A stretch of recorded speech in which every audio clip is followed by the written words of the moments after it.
Señores, muy buenos días. Yo soy Adriana Monsalve, soy asesora comercial de AMAG y soy la persona que les va a presentar este webinar.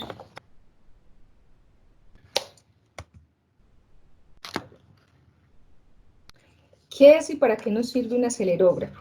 Antes de hablarles de este tema, yo les quiero contar cómo llegó AMAG a desarrollar los acelerógrafos digitales. AMAG en el transcurso de sus años, tenemos 20 años en el mercado, vio como la necesidad del mercado de todo lo que es la instrumentación sísmica. Nosotros como empresa desarrolladora de tecnología y de soluciones de sistemas de monitoreo de condición, en la parte industrial y quisimos llegar hasta el público de la parte estructural. Y a partir de ahí se desarrolló un acelerógrafo digital,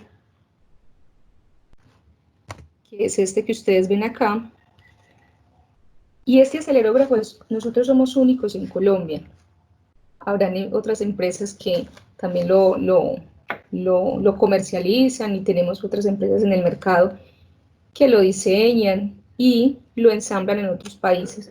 Pero nosotros somos únicos aquí en Colombia y en Antioquia.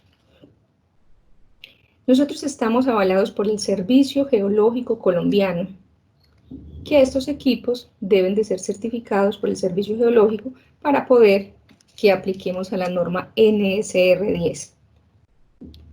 Es importante resaltar que si tenemos público internacional, este tema habla especialmente de lo que es la norma, o sea, el reglamento colombiano de la construcción sismorresistente en Colombia. Es muy probable que se asemeje a otras normas de otros países que puede tener algunas características similares, pero realmente estamos hablando de la norma de Colombia. También les quiero contar que tenemos ya experiencia y tenemos comercializado pues varios equipos en varias ciudades: Bogotá, Cali, Pereira, Manizales, Cúcuta, Bucaramanga, Ibagué y otras sin número de ciudades que ya tenemos, tiene AMAG monitoreado. También les quiero compartir que nuestra compañía está avanzando también en un nuevo desarrollo tecnológico que tenga unas características muy especiales para todo lo que es el público internacional. Nosotros más adelante ya estamos en miras internacionales para llevar estos equipos a otros países. También les quiero contar pues, que estamos organizando y estamos firmando una alianza con la Universidad EAFIT para nosotros monitorear el nuevo edificio que está construyendo la Universidad de AFID.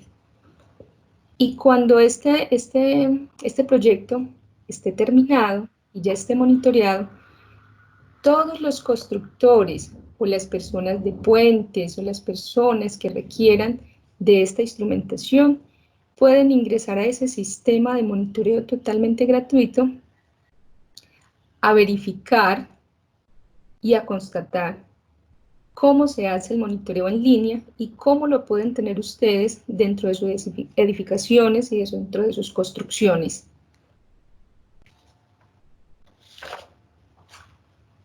Este equipo que nosotros vemos acá, ahora sí vamos a hablar de qué es un acelerógrafo y para qué nos sirve este dispositivo. Este dispositivo que nosotros vemos acá, que tiene aproximadamente 20 centímetros cuadrados, está diseñado especialmente para tomar registros, para hacer la recolección y por ende este equipo nos permita hacer las mediciones de las edificaciones cuando se enfrentan a vibraciones o cuando se enfrentan a sismos relevantes o cuando por X o Y motivo hay construcciones o hay movimientos de terrenos aledaños a nuestra construcción o a nuestra edificación. Este equipo permite todo lo que es el monitoreo fuerte de las vibraciones ocasionadas por esos movimientos de terreno y por los sismos, obviamente. Es importante destacar que este equipo tiene dos formas de comunicarse.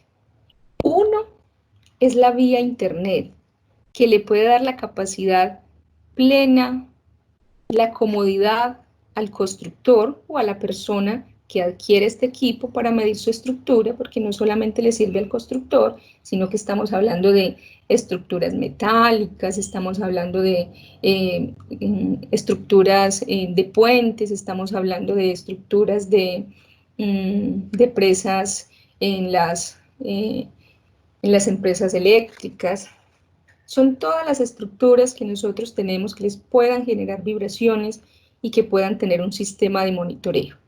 Y si tenemos público también industrial, también podríamos decirle que estos equipos en las estructuras de la maquinaria industrial se hace un monitoreo a esa estructura para que no genere daños a la maquinaria en caso tal de que no esté saludable o esté generando algún movimiento a la maquinaria. Si no tenemos el internet, porque muchos constructores dicen, bueno, y si yo no tengo el internet, o no tengo esa facilidad, o no quiero incurrir en un gasto más, ¿cómo hago con este equipo? Simplemente también se va a dejar en la construcción y se van a bajar los datos de forma local. Una persona va a ir y de forma local lo puede hacer, no hay ningún problema. Más adelante le voy a hacer como todo el diagrama y le voy a enseñar cómo se va a hacer como todo este proceso.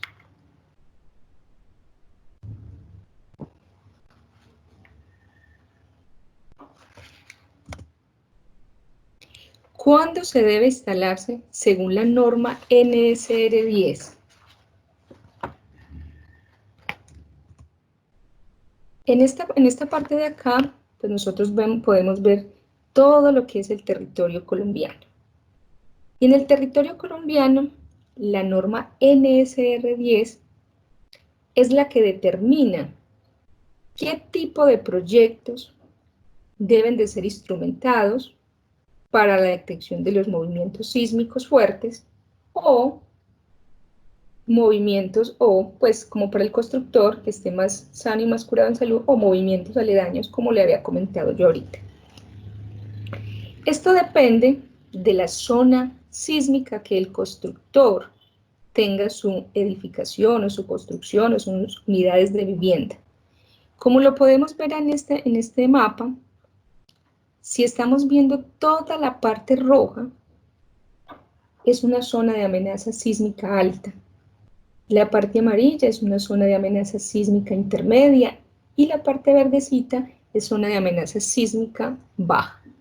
Cuando nosotros nos vamos a esta tabla, acá nos vamos a ubicar en las ciudades donde nosotros tengamos nuestras construcciones.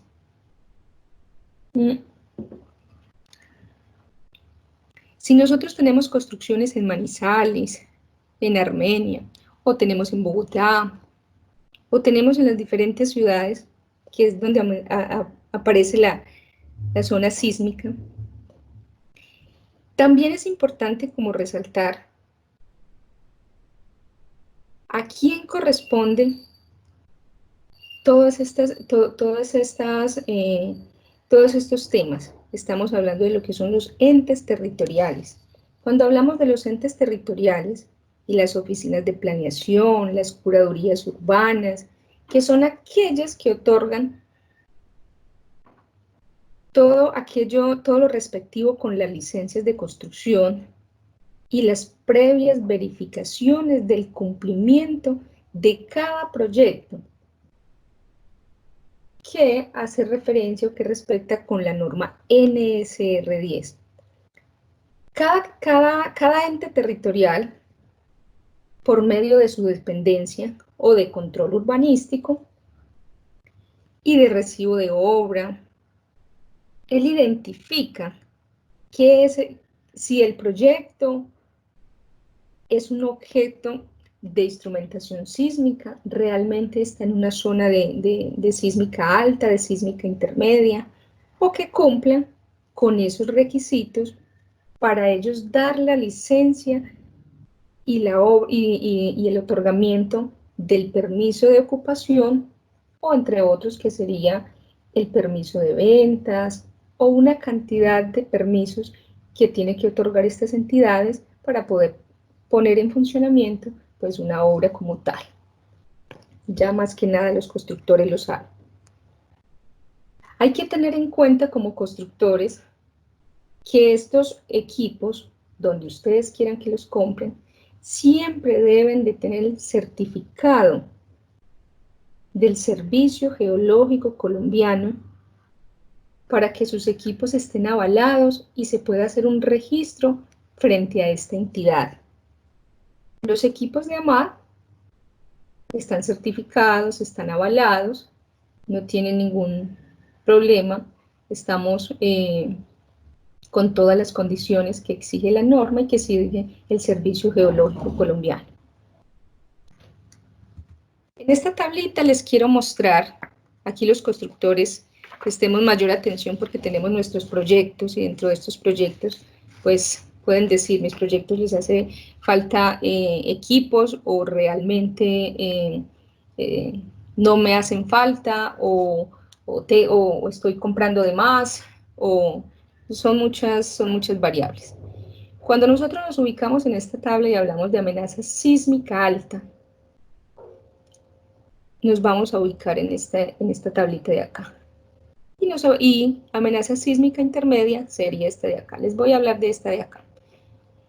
Si tenemos una edificación mayor a 20 pisos, pero tiene cualquier área construida, la norma nos dice que debemos utilizar 3 sensores. Pero si tenemos una edificación entre 11 y 20 pisos, pero tiene un área mayor a 20.000 metros cuadrados, pues vamos a colocar 2 sensores, uno en la base principal y otro en el último piso o en la azotea. O si tenemos una edificación un poco más pequeña, de 3 a 10 pisos, pero que tenga un área construida mayor a 20.000 metros cuadrados, estaríamos hablando de que solo colocaríamos un sensor. O tenemos un conjunto habitacional mayor a 200 unidades de vivienda, cualquier área construida, diríamos que vamos a colocar un equipo a campo abierto. Y de igual manera lo vamos a hacer con la zona intermedia para los constructores que estén ubicados en la zona sísmica intermedia. Si tenemos esta edificación de 25, mayor a 25 pisos, pero tenemos cualquier área construida, vamos a colocar estos 3 sensores. O si tenemos edificaciones entre 16 y 25 pisos, nos aplica comprar 2 sensores, pero hay que revisar muy bien que no estemos construyendo mayor de 30.000 metros cuadrados de construcción, si sí nos aplica tener 2 sensores. Pero si tenemos construcciones más pequeñas, y esas construcciones tienen entre 5 y 15 pisos, pero esas construcciones pequeñas son mayores a 30.000 metros cuadrados, vamos a ubicar un equipo. O igual acá, arriba eran 200, acá tenemos 300 unidades habitacionales, colocaríamos un equipo a campo abierto. Es importante y muy importante resaltar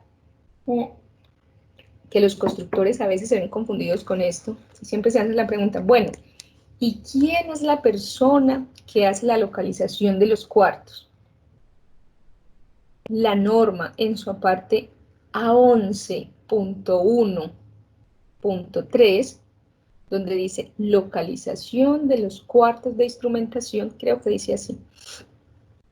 Ella indica muy claro que la persona que está encargada de hacer la localización es el estructural, que es la persona que hace el diseño de la estructura del proyecto. Esa es la persona que le dice al constructor, venga, que aquí es que vamos a hacer estos cuartos. Y con el diseño estructural, pues ellos van a dar los puntos de ubicación.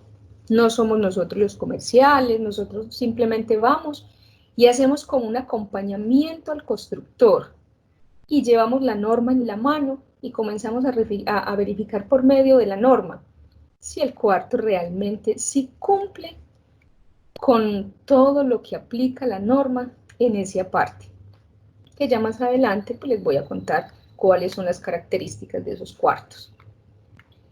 En caso tal de que el constructor pues no tenga como este aval de los estructurales, hay empresas en el mercado. Nosotros trabajamos con una empresa que se llama F''C, que es una empresa que está diseñada y proyectada a hacer todo lo que son los análisis estructurales y manejan todo el tema de lo que es el acompañamiento, el asesoramiento de todo lo que es la instrumentación sísmica. Hablo de ella porque la conozco muy bien. ¿Cuáles serían estas condiciones del recinto de instalación de estos acelerógrafos, de la instrumentación sísmica, como la queramos reconocer? Estaríamos hablando de los espacios, de los cuartos de instrumentación, que a veces también ustedes como constructores también tienen toda esa duda, bueno, ¿y yo cómo voy a organizar estos cuartos? La norma muy bien lo dice en su aparte A11.1.4. Cuando ustedes como constructores deberían de andar con este apartecito de la norma para arriba y para abajo, porque es el que los regula a ustedes, el que les da la especificación, y es de lo que yo me he pegado el día de hoy. La norma nos dice que nosotros estos cuartos debemos de tener 2 metros cuadrados, y esos 2 metros cuadrados están conformados de esta manera. Lo que mida la edificación de la altura, porque normalmente los primeros pisos están entre 2,58, 2,50, 3 metros, y la norma dice, bueno, si no tengo esa altura, pues por lo menos que tenga 2 metros de la altura de la edificación, 2 metros de ancho y 1 de piso. La norma también nos dice que los equipos en sus cuartos deben de tener un pedestal cuando el pedestal debe de ser de 15 centímetros. Cuando en estos cuartos pues no haya una nivelación, que los cuartos directamente no estén con, o sea, que tengan como esta porcelanato que tiene este cuarto acá. Pero este mortero, este pedestal, como lo queramos llamar, ellos deben de estar construidos en lo que es concreto reforzado. Y ese concreto reforzado debe de ir amarrado a la losa de fundación, a la pantalla o a la columna y a la viga de fundación, para que al hacer toda esta parte se convierta en un elemento estructural. Si nos pasa, y adicional tenemos que colocar lo que es un tomacorriente y lo que es una entrada de internet. Luego vamos a pasar a esta otra imagen y ustedes se preguntarán, pero es que esta no tiene pedestal. Resulta que acá, esta es la losa de fundación que va directamente, o sea, es un elemento estructural. Esta es una columna y esta es una pantalla. El equipo está rodeado por todas partes de todo lo que son los elementos estructurales, que es realmente lo que el equipo está buscando para hacer una buena medición de los datos. También estos cuartos deben de tener una puerta, y esa puerta tiene que estar muy bien asegurada, porque estos cuartos no debe de ingresar ninguna otra persona que no sea el constructor, la administración como tal, o el personal que esté directamente con los equipos, que haga el mantenimiento, que sea el proveedor de los equipos, que se hagan las revisiones. Ahí no puede ingresar ninguna otra persona. Hay una duda que también se presenta entre los constructores y es si estos cuartos se pueden almacenar más cosas. No. Si nosotros vamos a cumplir la norma y no queremos que de pronto un ente que vaya a hacer como vigilancia más adelante de estos cuartos, pues nos revisen estos cuartos y nosotros tengamos ahí el cuarto de las escobas, el cuarto de las traperas, el cuarto donde los muchachos de oficios generales pueden consumir sus alimentos, una cocineta, porque muchas veces, y lo digo por experiencia, porque muchas veces se encuentra uno con eso. Esos cuartos deben de estar totalmente cerrados y diseñados solamente para la instrumentación sísmica. No puede tener ninguna otra destinación, ni ser cuartos de subestación, ni el cuarto de una bodega, ni nada. Estos cuartos deben de tener ventilación. Esa ventilación puede ser una ventana rectangular, que puede ser persianada, puede ser batiente o puede ser corrediza. En muchos proyectos se genera la dificultad de no poder tener estos cuartos con una ventanita de ventilación. Entonces vamos a instalarle una puerta que quede una puerta persianada que genere ventilación a este cuarto.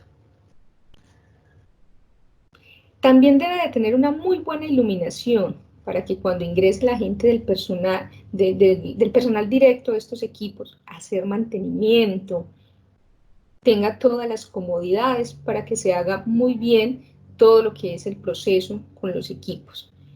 Los pisos obviamente deben de ser de concreto. No les volvamos a colocar piso, no les volvamos a colocar porcelanato ni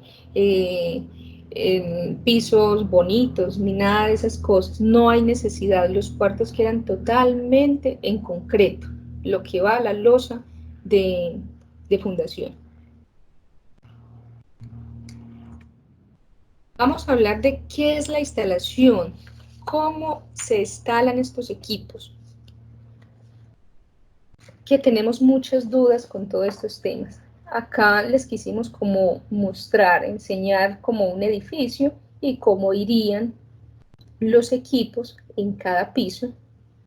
Si nosotros tuviéramos únicamente una construcción de dos pisos, pues colocamos este y colocamos y quitamos este. O si tenemos una construcción que debe colocar un piso, pues vamos a colocar este y lo vamos a colocar en esta parte del sótano.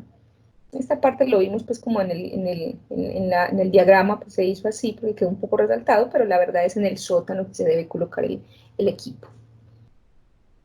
Les quiero mostrar acá como el diagrama, que ustedes tengan algo más visible de cómo se hace la instalación, que esta es una parte muy importante y se ha generado muchísimas dudas en todos los constructores y las personas que van a instalar estos equipos.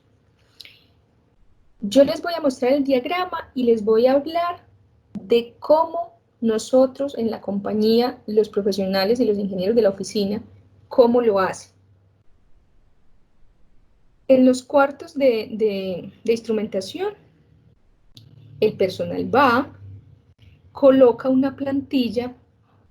Nosotros colocamos una plantilla porque lo ideal es dejar la instalación lo más estética posible, que no se dañe la edificación o que se presente como algún problema estético con la edificación o los cuartos.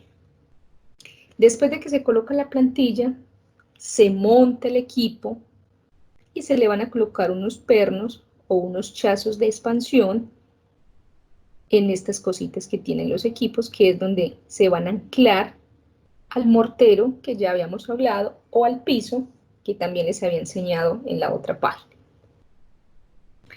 Cuando ya los equipos están anclados, quedan firmes, que no queden con ningún tipo de movimiento, que no queden flojos, que queden totalmente anclados, como que si fueran nacidos ahí.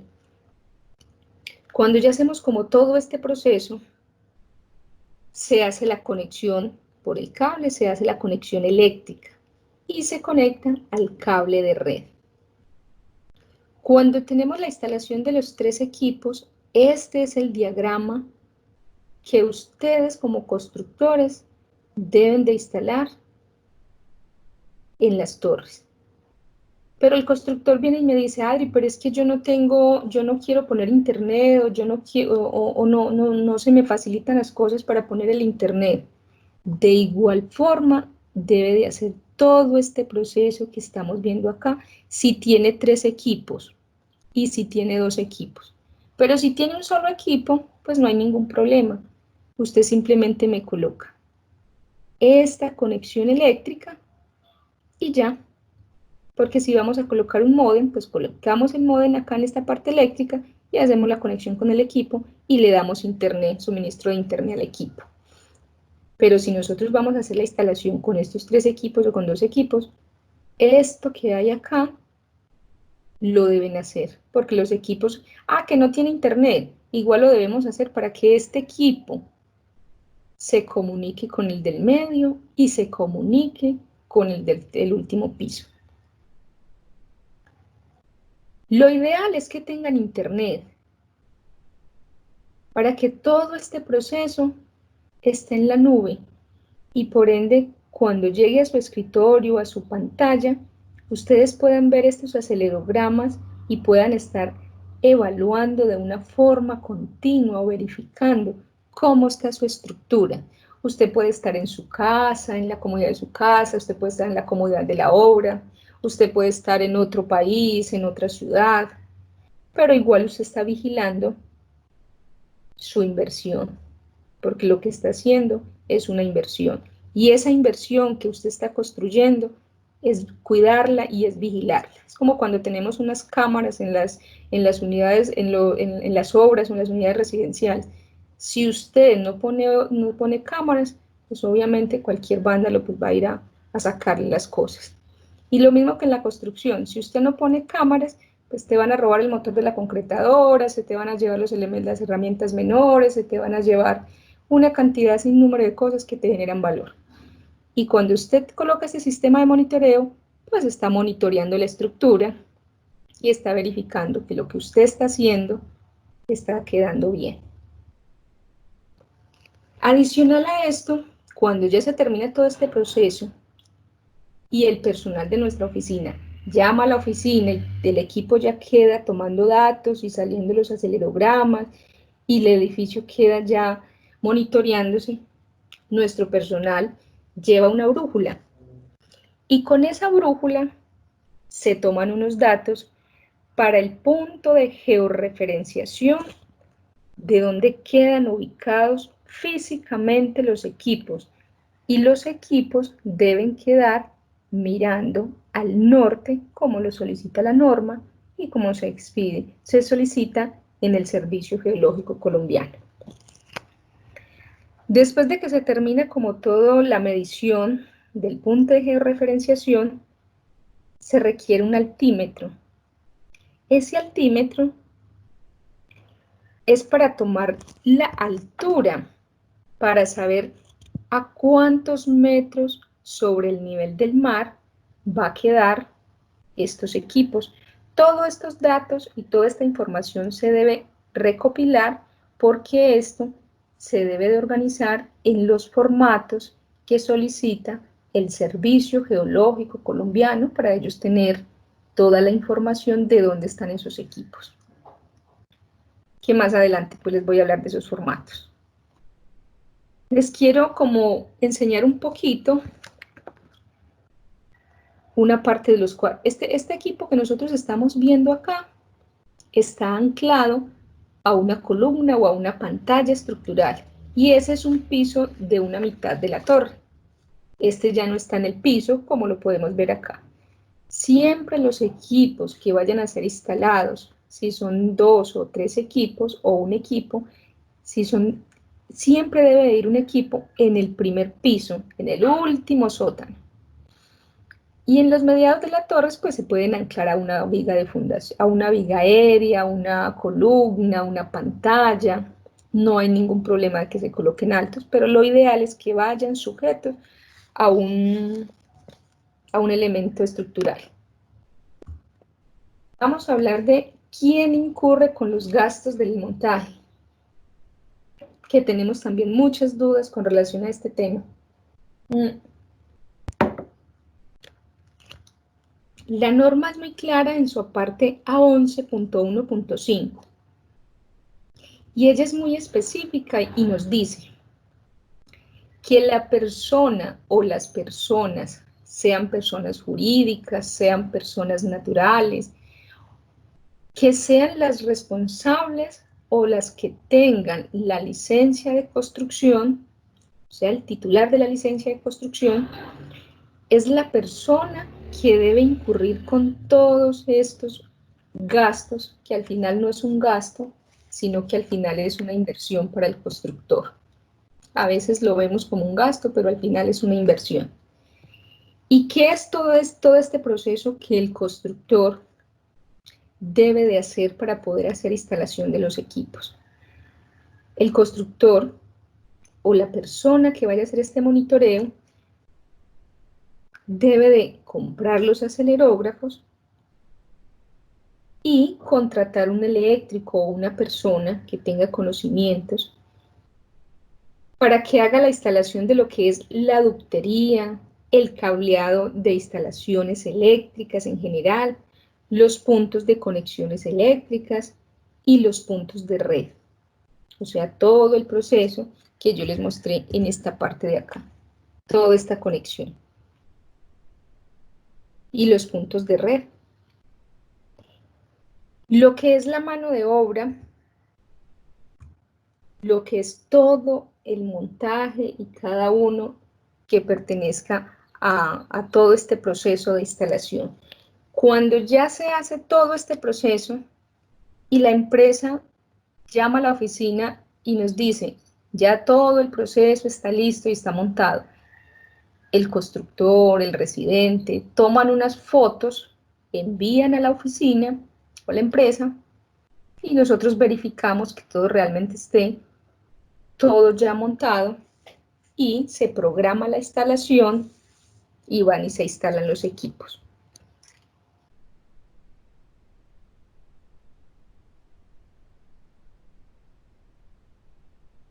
Vamos a hablar de también una duda que se presenta es ¿quién incurre con todos estos gastos de administración? La persona que incurre con todos estos gastos de administración directamente es el administrador de la propiedad. O sea, la persona responsable que vaya a administrar esa unidad residencial, ese edificio o ese conjunto habitacional que está haciendo entrega el constructor a la administración provisional o a una administración directa. Ya todos sabemos que lo que es un conjunto, una unidad, un edificio que esté bajo la ley de propiedad horizontal, pues no va a ser regida por una cantidad de propietarios, sino que por ley debe de haber un representante legal y es el administrador de la copropiedad. Y ese administrador de la copropiedad es la persona que se encarga de todo lo que es la vigilancia, el que se encarga de ver, de ser responsable y que esos equipos estén funcionando, y es la persona que también se va a encargar de contratar una empresa o de contratar una persona para que antes de un año, como dice la norma, se deben enviar esos registros al Servicio Geológico Colombiano. ¿Qué hace la administración? Contrata una empresa que haga como todo el sistema de monitoreo, que haga el mantenimiento, que haga como toda la renovación la actualización del software, que haga todo el proceso con los equipos y que saque todos los informes que se deben enviar al servicio geológico. Acá hay una gran duda también en esta parte, y es que también los administradores se preguntan, bueno, ¿y yo qué voy a hacer? Porque las personas que están implicadas con esto y que deban hacer este trabajo son personas que deben de tener unos perfiles y también los exige el servicio geológico, son personas que tengan que manejar todo lo que son equipos de sistemas, ingenieros civiles, son personas que tengan unos perfiles específicos para manejo de equipos y manejo de ingeniería. Esta administración, que es la que ve por esos equipos, es la persona que se encarga como de organizar como todos los informes, y cada año entre los meses de febrero o entre los meses de agosto son los meses que exige la norma para enviarlos al Servicio Geológico Colombiano, y también lo solicita el Servicio Geológico Colombiano, que son como los meses que esta entidad tiene como abiertas las puertas para recibir estos informes. Es muy importante tener en cuenta los administradores todo el funcionamiento que ellos deben de tener con los equipos, y que ya el constructor llega hasta ahí. Es como cuando se les entregan toda la parte de equipamiento de una obra de construcción, se les entrega con todas sus actas y los procesos de documentación, y hasta ahí llega el constructor. Ya no tiene que seguir más adelante con ningún proceso. Ya directamente la administración con una empresa o con una persona calificada que la administración crea pertinente para hacer todo este proceso. Es muy importante hacerlo con una empresa porque, por ejemplo, nosotros somos una empresa que estamos certificadas, nosotros tenemos todos los permisos, nosotros somos los diseñadores del equipo, somos los desarrolladores del equipo, entonces tenemos todas las facilidades para prestar un muy buen servicio a las administraciones con relación, tenemos muy buen relacionamiento con el Servicio Geológico Colombiano, y todo se nos facilita por este lado. Vamos a hablar de qué se hace con esta información. Normalmente nos preguntamos, bueno, yo instrumento mi edificación, pero todo eso ¿a dónde se va? Resulta que todos estos informes que la administración organiza con un tercero, con una persona directa, esta información se remite al Servicio Geológico Colombiano, y esta información que llega al Servicio Geológico Colombiano, ellos le hacen una previa revisión, y después de que hagan una previa revisión, y si todo está bien, ellos hacen un almacenamiento en la base de datos del Servicio Geológico Colombiano.